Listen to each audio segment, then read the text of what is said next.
There are a few cars more spectacular than a 1931 Studebaker President Model 80. During the late 1920s and 1930s, Studebaker was producing some of the most respected automobiles in America. At the top of the company's lineup was a model known as the Studebaker President. Willie, what do we got here, man? This thing is looking pretty good. This is one of our later acquisitions. This is one we bought out of the Stan Lucas collection in California.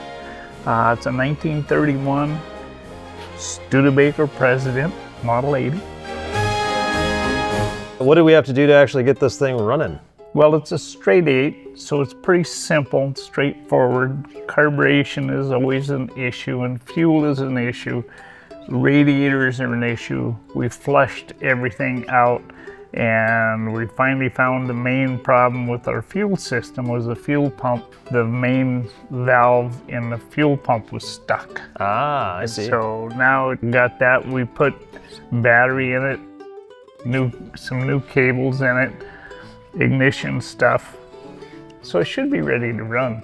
And how long do you think, like the last time it was started, how long ago? I don't think it ran for 20 years. Wow. 15 to 20 years at least.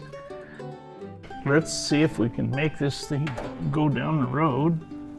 So this is kind of the maiden voyage for us. For the folks that are in the shop, if we don't get back quick, come look for us. Yeah.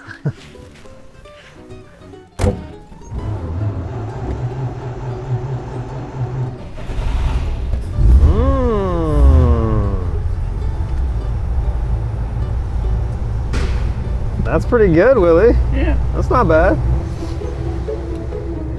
The eagle just cracks me up because it's so proud on the car, man. It's huge. Yeah, absolutely. You know, there must have been like an affinity for presidents, like as far as affluence goes, because like even Rolex has a president, which is a bracelet, type of bracelet on a Rolex. Right. It's always kind of comical because Studebaker, you know, they made a Dictator. They made a Dictator. And when it went to Europe, they wouldn't allow them in. So they changed it to Diplomat. Diplomat. Yeah. Wow. It's funny because thinking of a Studebaker, I think of like a big family wagon. Yeah. You know, later years of Studebaker kind of became infamous for big, heavy cars. Yes. This is not that. No. This is a very sporting car. Do you know much about Studebaker as a brand? They're the oldest automobile company in the U.S. Really? Yeah.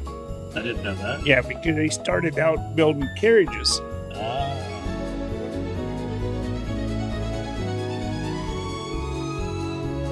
These old roadsters were kind of the beginning of the sports cars, so to speak.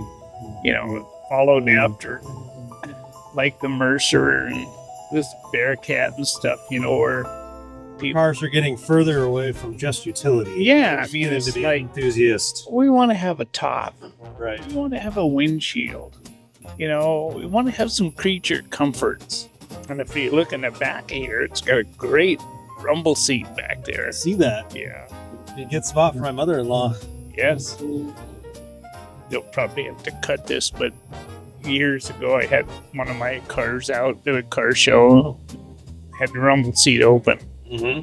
And this elderly lady, probably in her mid-80s, came up to me. She puts her hand on my shoulder and she said, "Sonny, do you know what that is?" And she points at the rumble seat. And I said, "Yeah." I said, "I do, but tell me." And she said, "That's the first form of birth control we ever had." That's what I'm saying. It's the mother-in-law seat. Yeah. Yeah.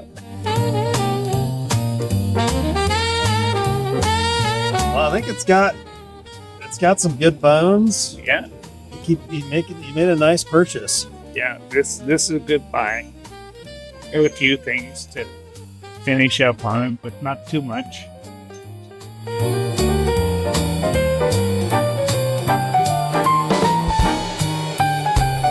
Only a small fraction of all Studebaker Presidents were built in the elegant Four Seasons body style, making an example like ours particularly rare today.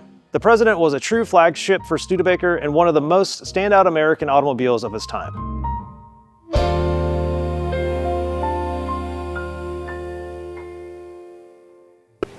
Wait, what was the line on that one again?